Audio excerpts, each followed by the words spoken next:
So the following discussion is one I had with the author Nicholas Kotar, who writes epic fantasy fiction based on Russian fairy tales.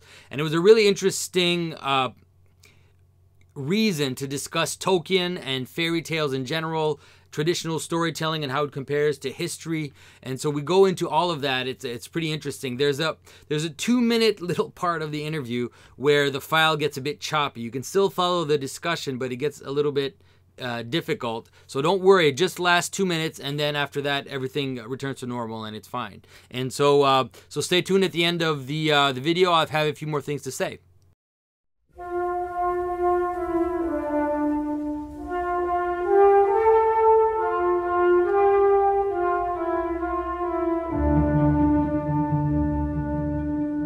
This is Jonathan Pageau. Welcome to the Symbolic World.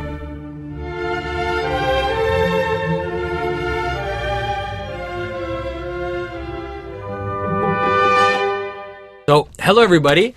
I am here with Nicholas Kotar. I hope I'm saying that right.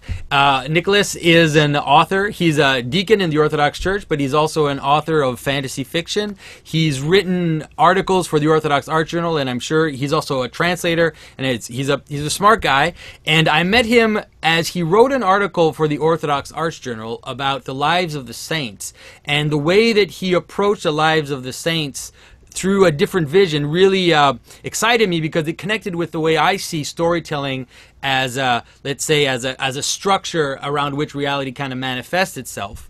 And he's also written some articles connecting the lives of the saints to Tolkien's work, and so a lot of interesting things to talk about. And so maybe Nicholas, you can introduce yourself a little bit and maybe talk just briefly about the work that you're doing and the novels that you're writing, and then we'll go on with the interview.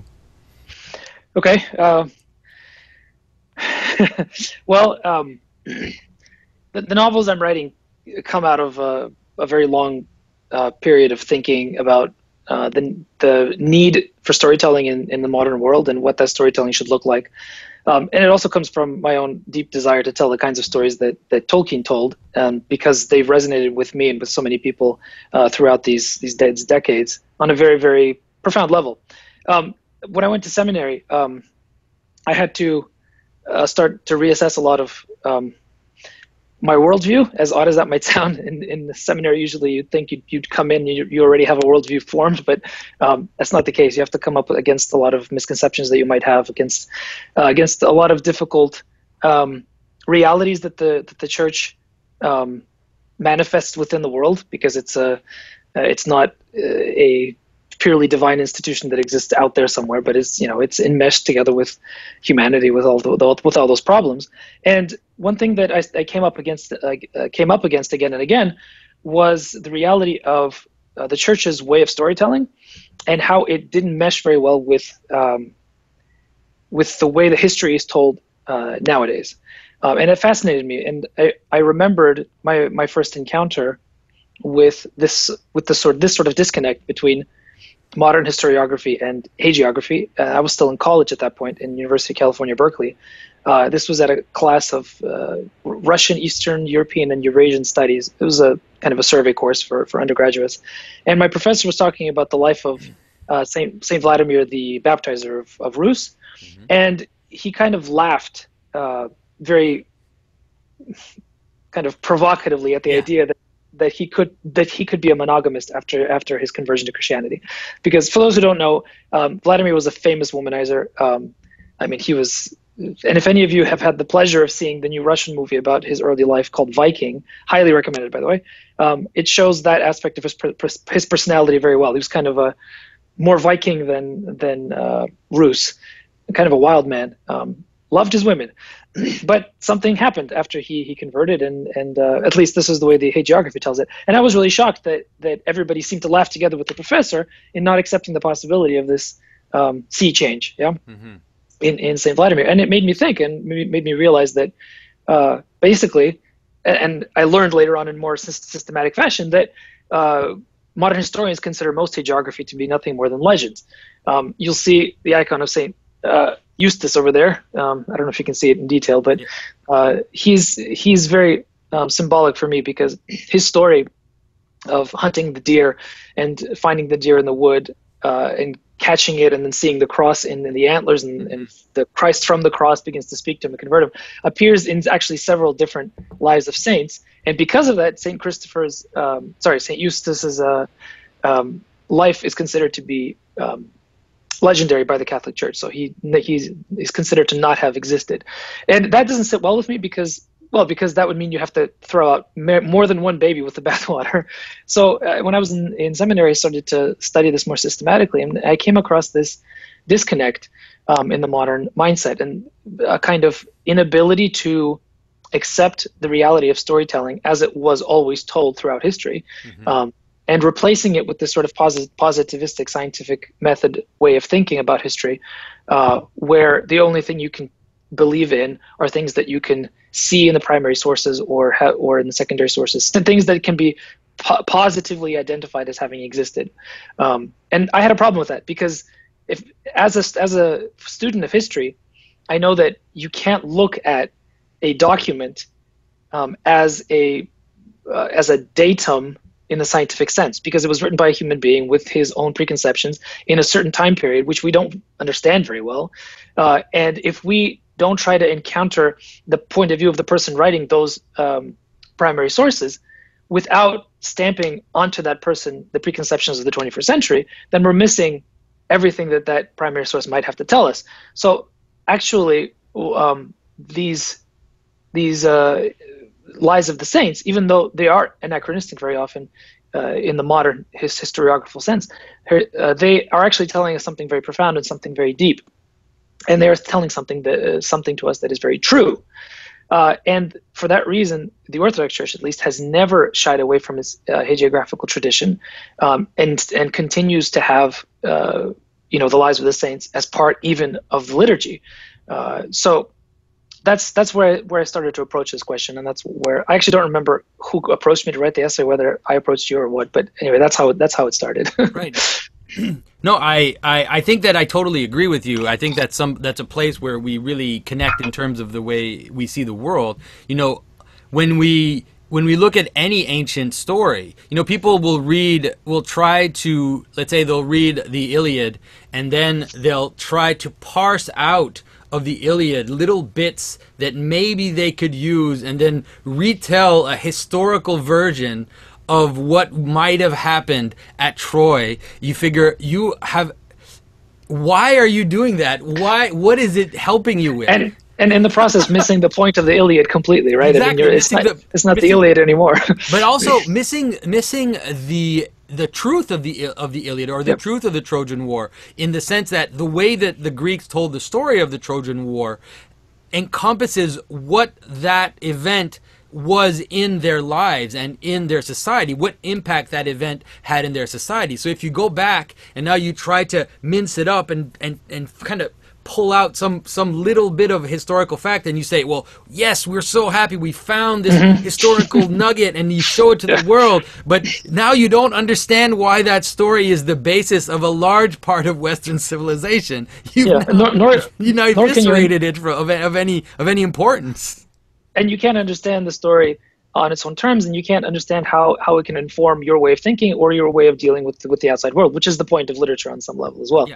So, and this sort of there's an interesting philosopher whom I haven't read too much, but just a little bit, Hans-Georg Gadamer, who's a mid-20th century philosopher, and he talks about this approach towards history, and he says that it's like having a conversation with someone where you're staring at that person and you're not talking to him, you're just letting them talk with a little notebook, and you're writing down everything that they say and staring at the way that their eyebrows move up, and his hand moved that way, let me write that down, that's important, and you're not talking.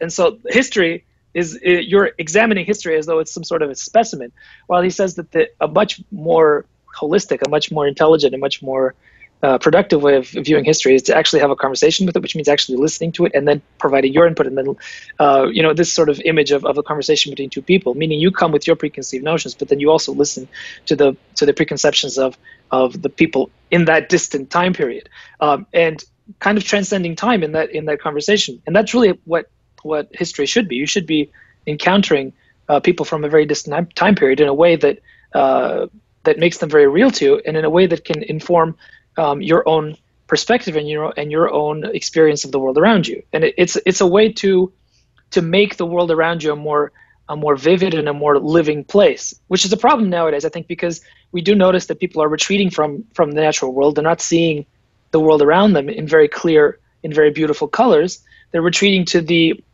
comfort of their computers and to the comfort of their virtual realities and the augmented realities. I mean, I don't know if you read this or not, but there was this essay about underestimating America's collapse that came out a few days ago. I forgot who wrote it, but it's another one of these doom and gloom things. But what was interesting is it was picked up by the American Conservative, and I think it was Rod Dreher that added a little bit of his own context to it. And he said he noted this.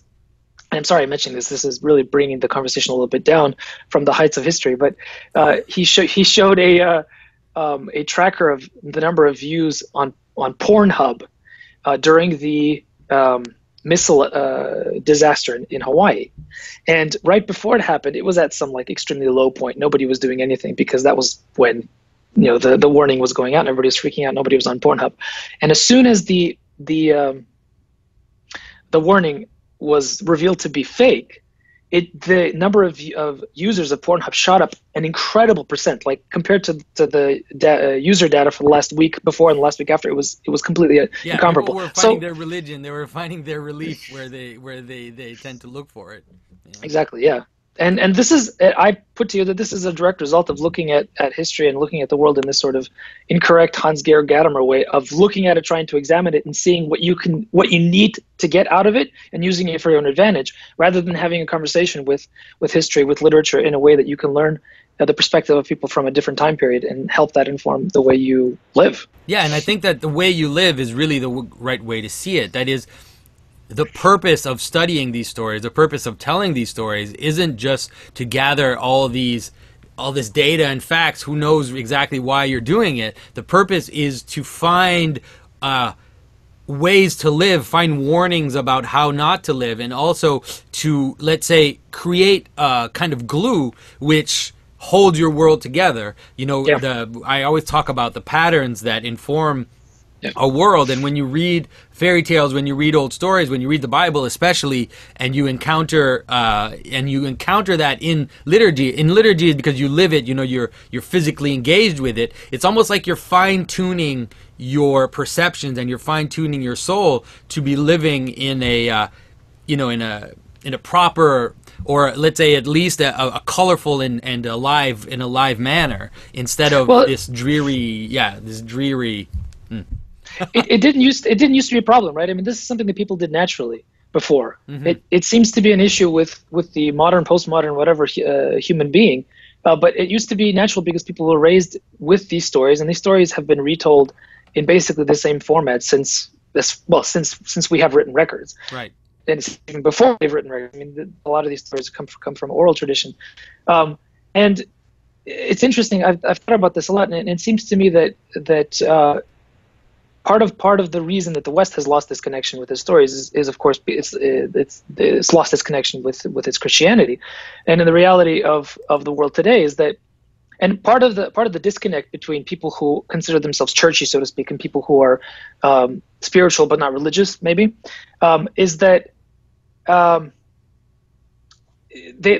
worldviews are so markedly different that you could be having a conversation. And I'm not talking about having a conversation with somebody in the past. I'm talking about having a normal conversation with somebody across the table. You could be using the same word, the same language, and the person across from the table doesn't understand you at all, or they think they do, but they don't.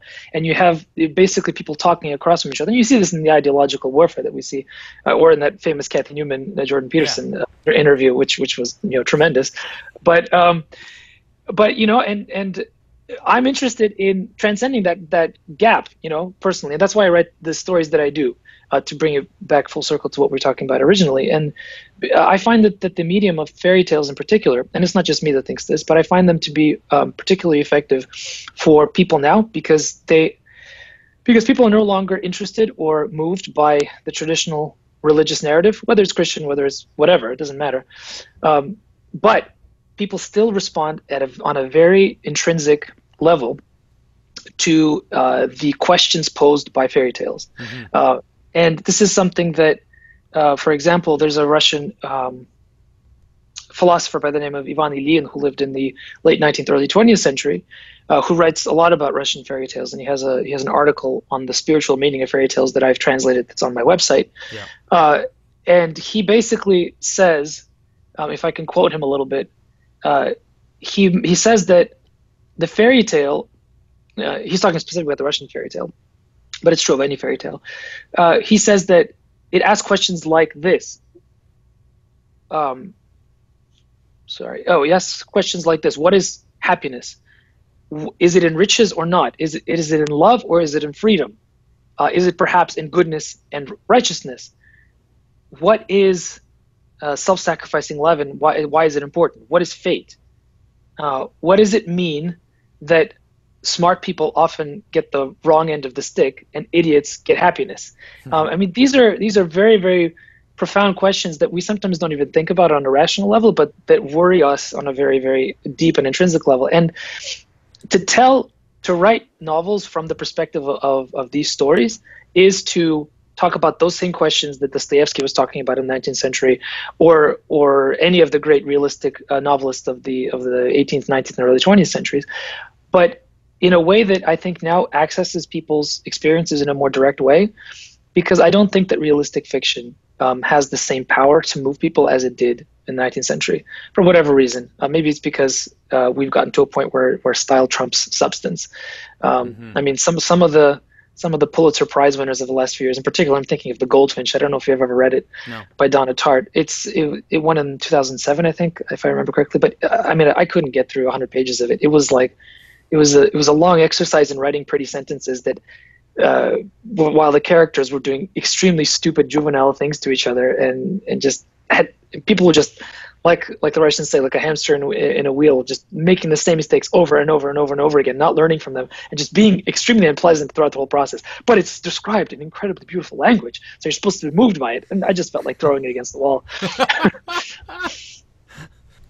So maybe you can tell us a little about, because my solution, let's say, to the problem that we're talking about, now, has been visual art, going back to traditional iconography, to medieval image in the West, and Orthodox icon in general, and trying to use a lot of the traditional language into, let's say, a coherent visual language for today. Doing these videos, trying to get people to wake up to this. So I'd like to, maybe a little bit of how, because you're writing these novels, so maybe you can tell us a little about your process, and especially about how you're trying to bridge this gap with your novel that you're working on. Well, for me, it goes because my first experience with the fantasy genre was but mostly Tolkien, because he told a kind of story that seemed to suggest a lot more than it was written on the page, and it initially drove me kind of crazy, because I'm reading this and I'm feeling the level of, well, not quite scripture, but certainly great literature, because it's talking about such profound truths, and it did me how he did it. So I started to study him a lot, just in my own reading his critical literature, and his essay on fairy stories, right. Which I used in my third article for the Lives of Saints series. He has a very interesting, and I'm not sure how folklorists consider him in terms of his method, fairy tales, but I don't care, because the function of fairy tale makes so much intrinsic in it, and it really spoke to me as a writer. So I thought I would somehow repeat his process. And basically, what he talks about, fairy tale has something going for it that's very helpful in terms of getting a message across, if about it in that sense. And that's that it has something called arresting strangeness. I love this phrase that he used. It stops you in your tracks because of its strangeness, but it forces you to stop and reassess what you're looking at. But what's interesting is that he doesn't then go and say the arresting strangeness is what it is for its own sake, meaning we're not creating a Pandora like what's his name? Like Salvador Dali, let's say. Right. Okay. Yeah. No, but I specifically said Pandora because the movie Avatar, because people, after they had watched that, they were having withdrawal syndrome or whatever. Like they couldn't not be in the imagined fake world of Pandora. Like they couldn't come back into the real world, and that's fantasy gone bad, and that's arresting strangeness for its own sake, right? But Tolkien says arresting strangeness has a point, but the point is that it stops you and it forces you to look at the world that you are in and to notice it anew, and to notice it with fresh eyes and with fresh glasses on, so to speak. And what that does is that it not only forces you to reassess your relationship with the created world around you, but it makes you listen to what that created world is telling you. And what fairy tales do, or rather what fantasy does in Tolkien's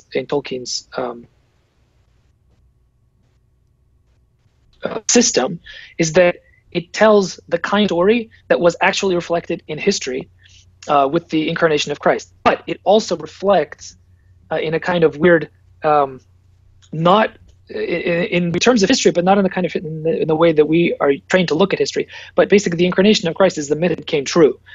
It's the bringing down into history of all of the myths that have been told before the coming of Christ, and all of the stories that were told, the happy ending stories that were told after his resurrection and ascension. So it's a kind of view of history that is starting from a middle point and going outwards like ripples in a pond, as opposed to starting at a single point sometime in our past and moving forward towards some sort of progressive future, which is the way we tend to look at history nowadays, and it's not a very helpful way. No. And it's certainly not the way that man used to look at history in the Middle Ages. There's a great article by Evgeny Vodolaskin, who wrote the novel Loris, which is everybody should read that, by the way.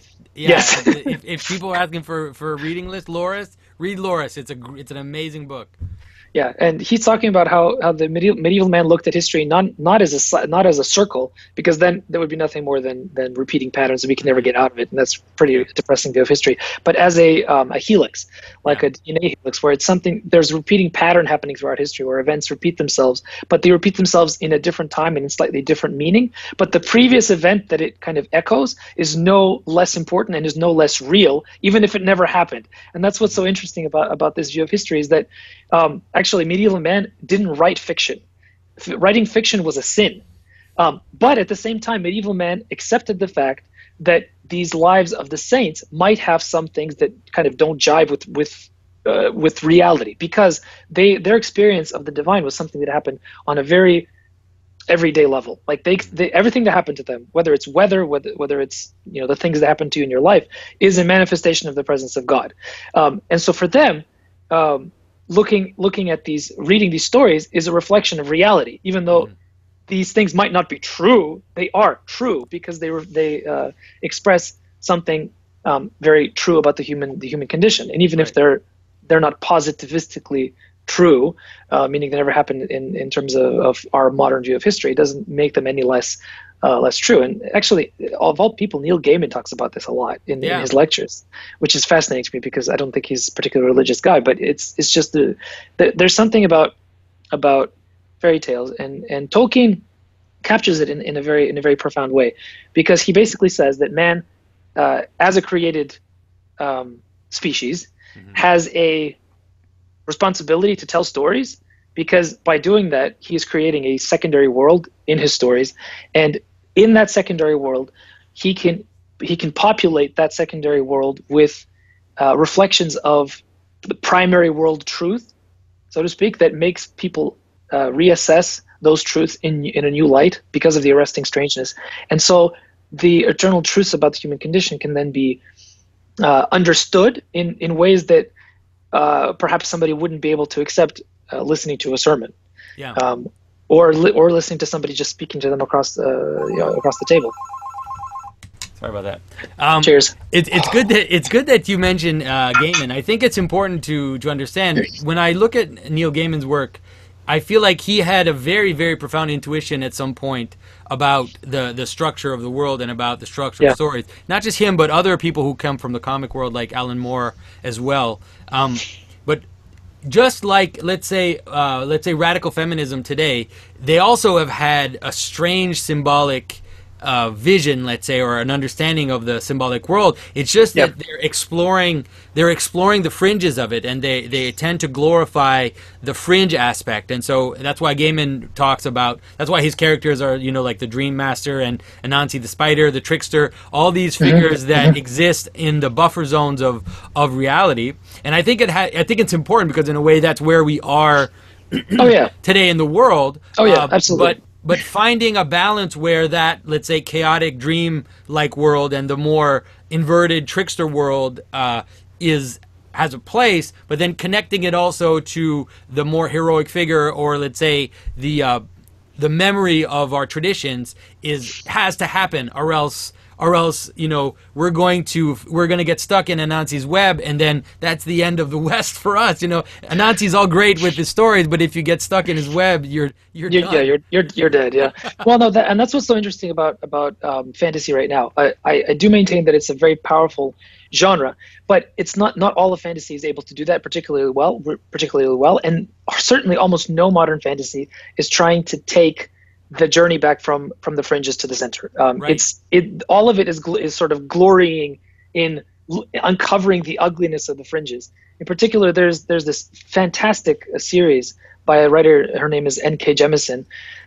It's called the Broken Earth series. It's basically a symbolic retelling of slavery in the U.S., but it kind of moved into a far distant future where the slavery aspect is flipped around, and the dominant race is dark skinned, and the slave race is white skinned.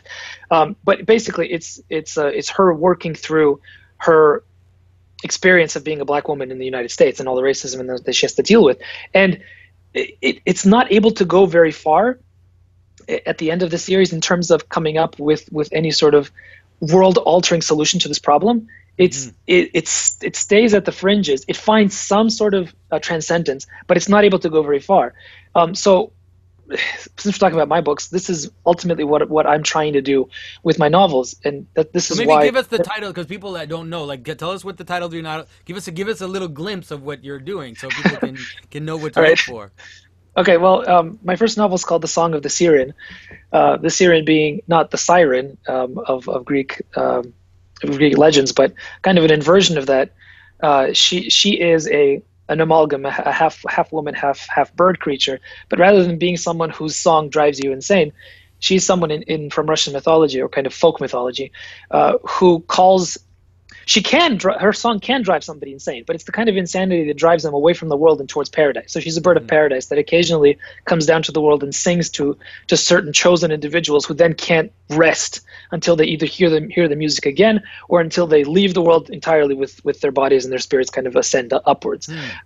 So her song kind of erupts into the world into my secondary world, which is a kind of fantasy version of Old Rus, 9th, 10th, 11th century.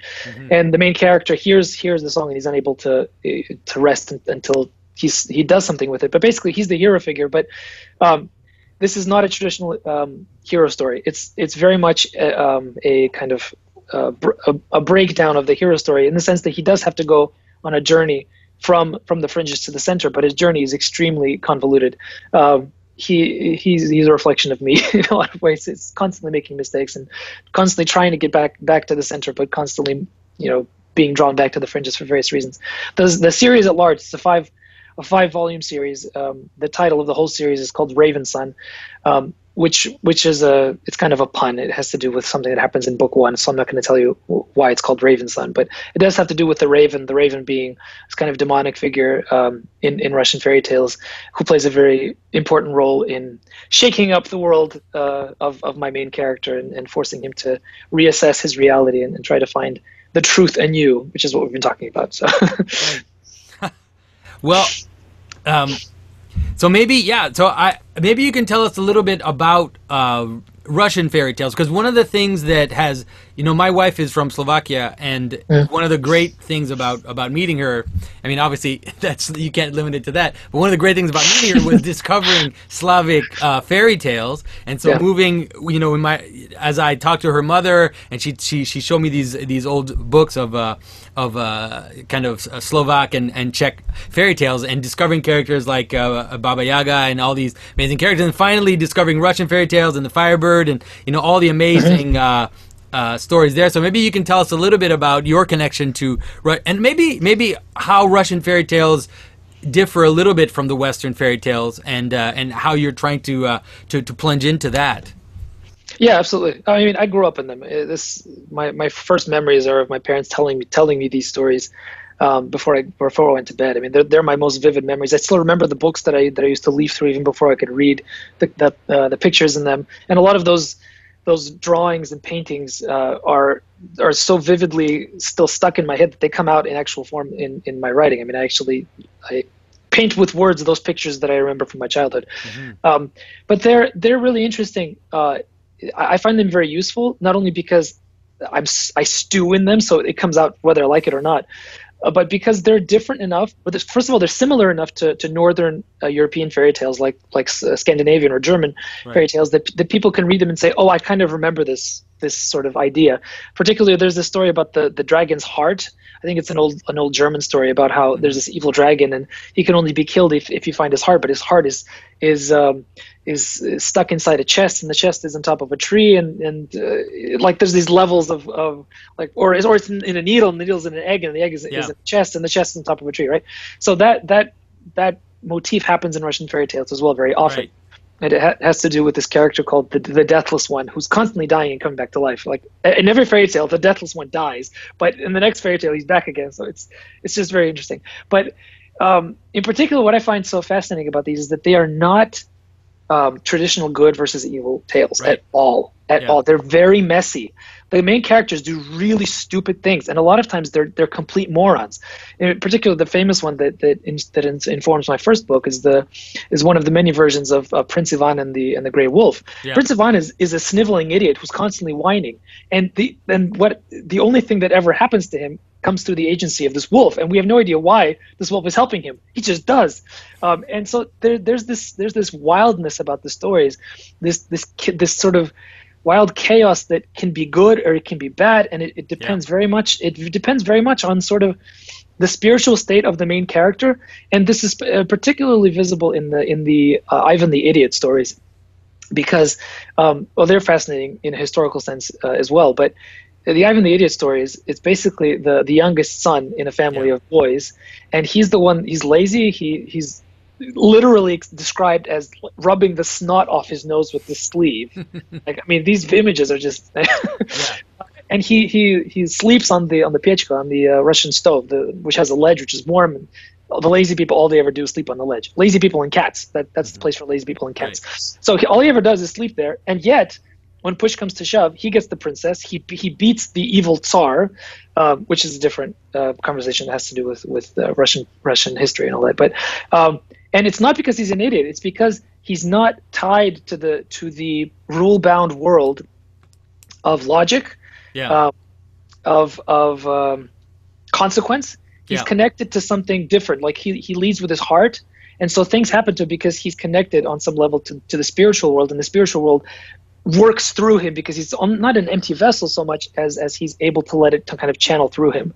And Baba Yaga is a wonderful example of this, because she can eat you, or she can give you the magical help to go and defeat the big bad guy. And it all depends on who you are. First of all, if you're a woman or a man.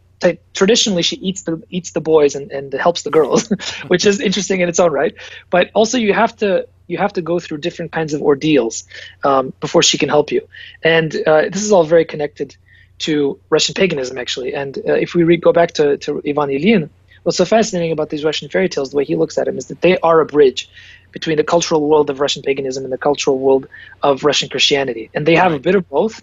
And if we, Tolkien writes about this too in his famous essay on the monsters and the critics, where he talks about Beowulf, and how Beowulf, although written by a Christian, possibly a Christian monk, celebrates the beauty of the old, wistfully, with a kind of sense of impending loss, without willing to throw out all of the old as being inherently bad because it's connected to paganism. He celebrates the sort of the raw, savage beauty of it, but also celebrates the inevitable transformation of that raw savagery into something that can be tamed, and yet retain that ember of wildness at its heart. And that's Russian fairy tales do that very well. They live in this world that, if you study folk history, in particular Russian paganism, they live in a pagan world, but the characters oftentimes do Christian things.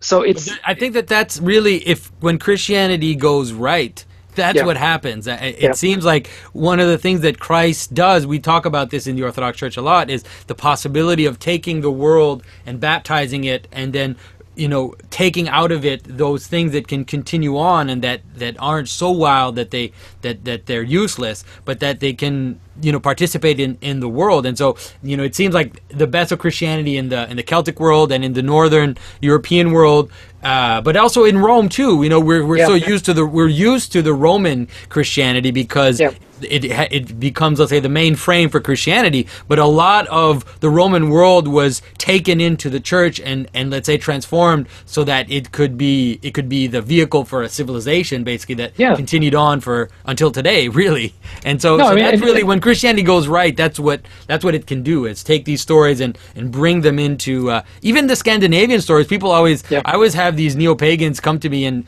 talk about Odin and this and all the old pagan stories, and I just laughing in my mind and thinking, do you know who wrote your stories? Christians wrote your stories, not pagans. Christians wrote your stories. They're the ones who transmitted them. They're the ones who made them participate in Western Europe and became part of the thread of the great story of Western Europe. And so you have to at least acknowledge that before you tell me about Odin hanging on his tree. Well, I mean that's the hanging on the tree thing is you can only really appreciate the beauty of that story if you're looking at history in the way that those people who wrote those stories intended, where the central point of history is not the deep past, it's the eruption of the divine into the human, and everything rippled out from that, like I was saying. So Odin hanging from a tree is an echo, even though it's in the past technically, right? It's still an echo of the story of Christ, because it's time doesn't matter, not in that sense.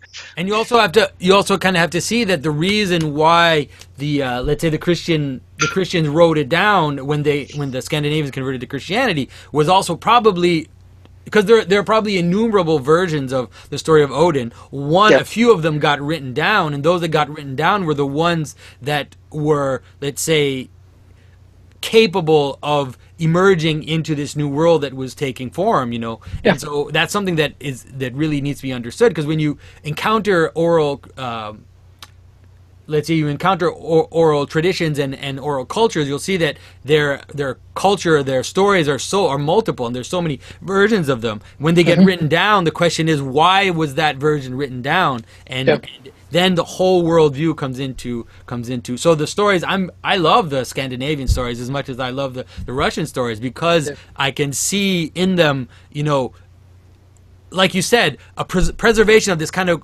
chaotic wildness, but then also a connection to a more ordered and, let's say, tamed world at the same time. So hopefully that's what we can all do. And at the end, the important thing, and this is where Tolkien comes back again, is that every one of the stories, even if they have chaotic middles, they always end happily, and that there's a lot to be said about the happy ending, on a sort of almost ontological level. I hope I'm using that word right, but it's because, and Tolkien even says that the only good, if you want your story to be good, you have to give it a happy ending, because and it has to be a very specific kind of happy ending. He talks about something called the Youcatastrophe, and it's a fascinating thing, because the Youcatastrophe for him is basically everything to the main character. Everything that can possibly happen, everything bad that can possibly happen to the main character happens. And he comes to a point where there is absolutely no hope, and there's nothing he can do about it. And at the last second, there's a turn, and something ineffable, or something, without it being Deus ex machina, it's not that. It's just something, whether it's circumstances, whether it's he himself, or whether it's people around him, something shifts, and suddenly that all falls away, and he's able to come out triumphant.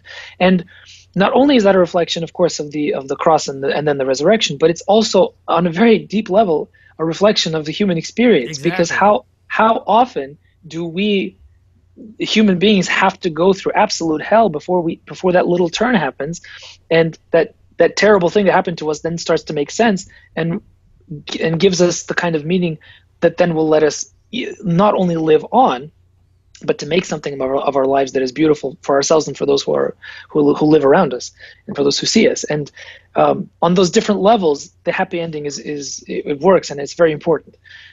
So yes, tragedy in the Greek sense has its place in literature, but the best kinds of stories will always have happy ending. Tolkien says, and I totally agree. No, and I think I agree, and I think that it's something that I had never really thought about specifically, but it makes sense in terms of, if you look at Dante and you look at let's say if you see Dante's story as a bringing together of all the threads of medieval Christianity into kind of one massive story. You know, you really see that. You really see exactly that story that you're talking about.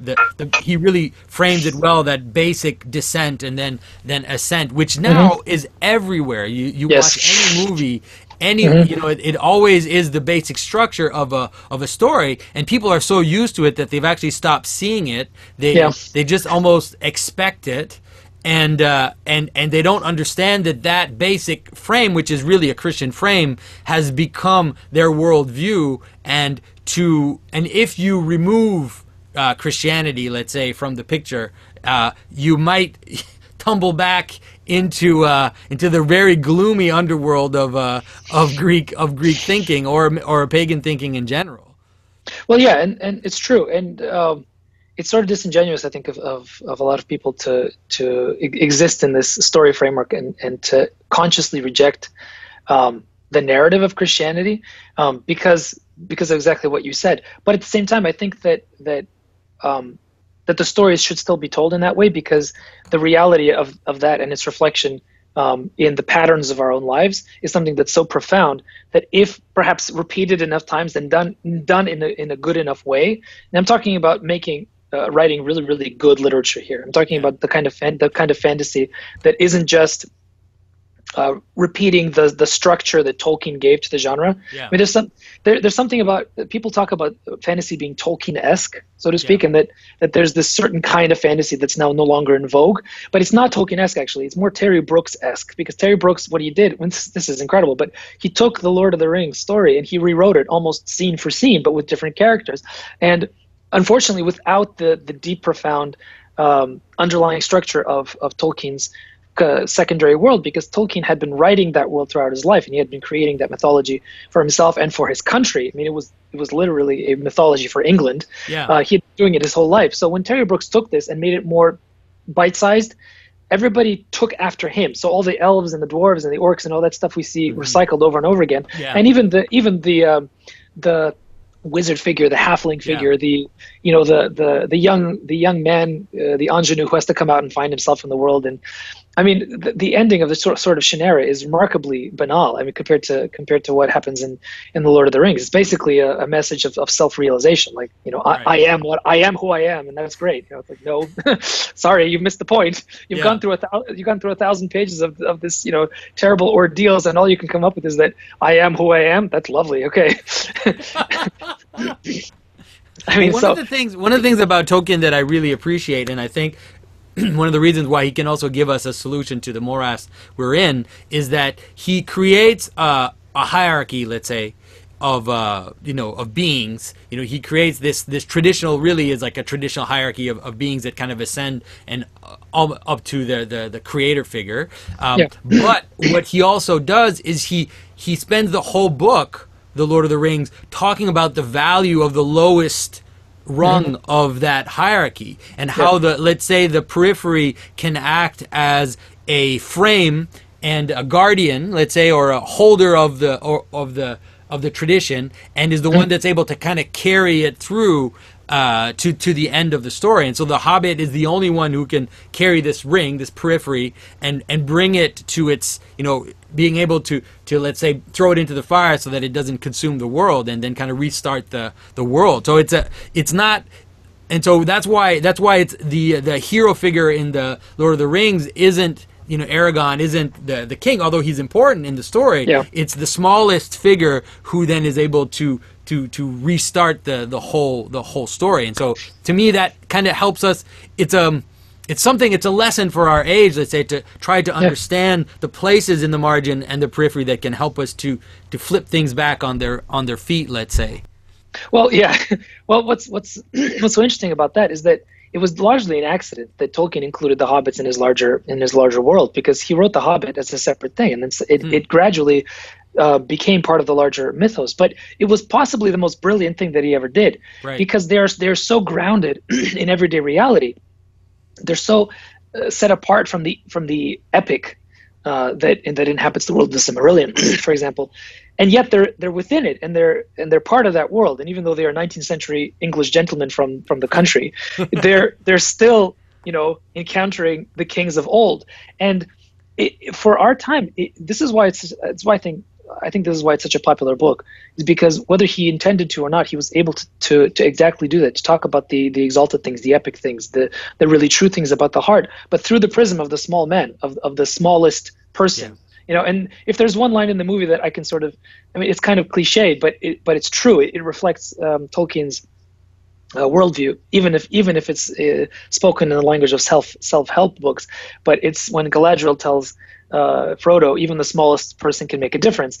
And of course, if you take it out of its context, it sounds like, go to the serious self-help aisle, pull out a book, and you can become a bestseller in 5 seconds. But it's not that. It's that it's even the downtrodden, even those who have no hope, even those who are the literally smallest, who have no strength, they can topple kingdoms. But it's not because of them. It's because they are able to put their trust into the larger story. And Sam talks about this incredibly on the way to Mordor, when they're about to lose faith. He reminds Frodo that they are actors in a larger story, and that they are going to be sung about, that people are going to sing about them later as members of that larger story. And they're no longer going to be halflings, but they're going to be legends. But in the dirty reality of real life, they have to just one foot in front of the other, one foot in front of the other. Do what you have to, because this is what you have been given. This is your duty. And Tolkien was very big on duty.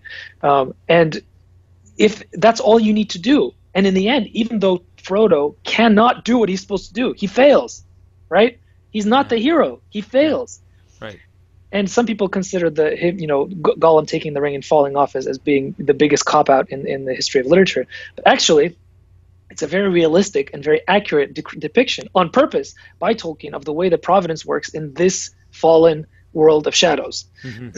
Because but also, if you see Gollum as a kind of mirror reflection of Frodo, I think it's not a strange way to see it. You can almost see Gollum as the dark side of Frodo, like they're just one being. There are hints in the story that show that Gollum is what Frodo could become if he let himself go. And so the fact that at the end it's kind of like death, the idea of conquering death by death, and how this dark fallen figure finally, even despite himself, is the one who goes into the fire with the ring. And it's as if also his dark side is going into the fire with that ring as well. So I don't think it's a cop out at all. I think it's a great. I agree. Great idea. No, I do too. Yeah, for sure. All right. So look, we've been going for about an hour, and so we've got some great stuff. We should probably do this again, another conversation. But maybe just to finish us off, just tell people again the title of your series, of your books, where they can get them, and also where they can connect with you online. I know you've got a website and you got a blog. You're doing all this stuff, so maybe give us your shout outs, and we'll set up another conversation at some point. Okay, sounds great. Okay, so the series is the Raven Sun series. You can find it anywhere where books are sold, on Amazon in particular. I do have paperback versions for those of you who think that independently published authors only do ebooks. No, I have paperback versions as well. My website is nicholaskotar.com. And if you don't mind, Jonathan, I will do a shout out for the Kickstarter. Right now, I don't know when this video is going to come out, but until February 7th, I have a Kickstarter going to fund the rest of the series, books 4 and 5. That's been going very, very well. And the reason I want to bring it up is because it's an opportunity for people who like to listen to audiobooks to get access to my first 3 audiobooks, which have not yet been produced, basically for as low as $5. I mean, I'm opening it up as a free gift to anybody who contributes at the $5 level or higher. So it's an opportunity to help me on a purely monetary level, but it's also an opportunity for people if they want to experience my writing.